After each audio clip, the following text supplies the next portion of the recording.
Gonioscopy consists of examination of the iridocorneal angle. Examination of this dihedral angle, where is located the main aqueous humor outflow pathway, constitute an essential time of clinical examination by allowing precise and detailed analysis of the structures of this essential zone in ocular physiology. When correctly performed, it avoids the need for other investigations, not always essential. Finally, it can be completed by dynamic examination in order to distinguish open from closed angles. Integral part of the clinical ophthalmological examination in all patients, gonioscopy must be systematic in the assessment of all forms of glaucoma and any suspicion of narrow angle. Examination must answer three questions: is the angle open, closed, or suspicious of angle closure that requires a good knowledge of anatomy and of its physiological and pathological variations. Analysis must identify the various structures, determine its degree of opening, examine the periphery of the iris, flat, convex, or concave appearance, to estimate the site of insertion of its root, determine the degree of pigmentation, and note the existence and the site of iridotrabecular apposition or anterior synechia. Various types of lenses can be used to visualize the angle.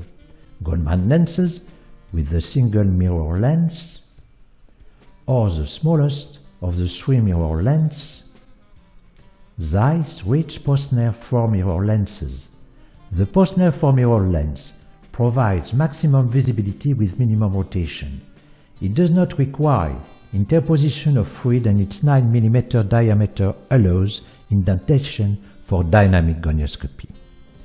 The examination must respect several recommendations, especially the need to maintain the anterior surface of the lens vertical to avoid artificially modifying the anatomical relations and skewing their identifications. However, the examination is sometimes difficult, with often an approximate localization of the abnormalities. Acquisition of reference image is rare, with no precise topographic determination. Monitoring of the course of all abnormality remains difficult, and these limitations explain why gonioscopy is rarely repeated in clinical practice. These various points have led to the development of an innovative iridocorneal angle imaging technique, automated gonioscopy. Based on the concept of an electronic image acquisition system adapted for an acquisition over 360 degrees. The gonioscope uses a contact prism incorporating a Goldmann lens and a series of 16 silver-coated faceted mirrors to observe the various sides of the angle. The tip of the lens comes in indirect contact with the ocular surface via a 1.5 mm thick disc of ophthalmic gel on the surface of the prism. A red fixation point helps the patient and facilitates alignment of the prism. During contact of the gel with the eye, automatic alignment of the device in the X and Y axis is completed by manual focusing in the Z axis.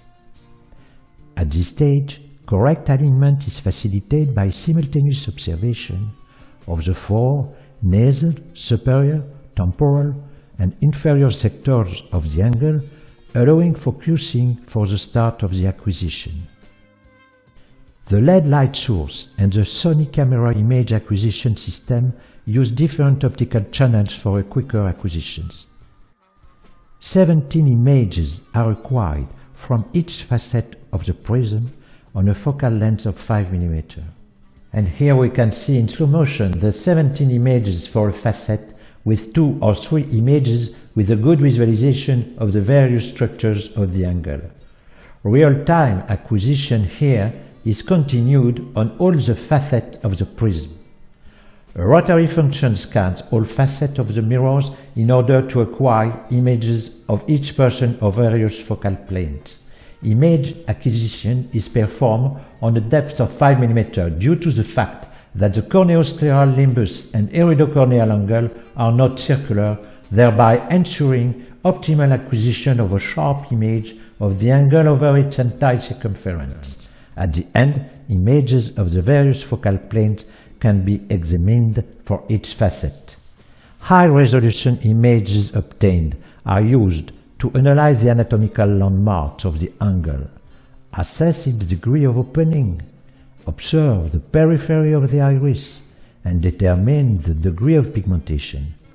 Each image covers a field of about 4 mm, about 38 degrees, with a lateral overlap of about 20%. Operator-controlled preselection of the most sharply focused images from each facet is possible. The software creates an assembled edge image of the 16 images, providing a linear and circular 360-degree representation of the angle that can be used for topographic analysis. The image of the angle obtained at the end of an examination lasting about 1 minute can be used to analyze the various anatomical landmarks. The degree of opening can be assessed, the peripheral iris plane can be observed, and its insertion site estimated. Finally, analysis of iris pigmentation can also be performed on the circular image of the angle. Comparative analysis of the angle of the two eyes can be performed. Abnormalities detected and recorded are localized with here numerous angle processes. Control of peripheral iridotomy and its site are saved. Postoperative verification of angle surgery is possible. The correct site and efficacy of surgery can be verified satisfactorily in the upper image and less functional in the lower image. And correct positioning of angular material can also be demonstrated and documented. Finally, the site of non-penetrating infiltration surgery can also be verified and documented. The limitation of automated gonioscopy include a necessary learning curve, compliance with a certain number of instructions for use, and especially the impossibility of dynamic examination to distinguish anterior synechia from iridotrabecular apposition. Automated gonioscopy therefore provides rapid access to data of the angle, with precise topographic localization of any abnormalities, a longitudinal follow-up of all angular illness. It facilitates regular follow-up of the angle in glaucoma and in narrow angle or angle closure. Post-operative verification of MIGS with data storage highlight the value of this system for training and teaching, as well as its potential medico-legal value. Finally, the ongoing development of measurement indices is also promising. By providing rapid visual access to the angle, automated gonioscopy, even limited by the absence of dynamic examination, has the advantage of ensuring more frequent examination of this essential zone in clinical practice.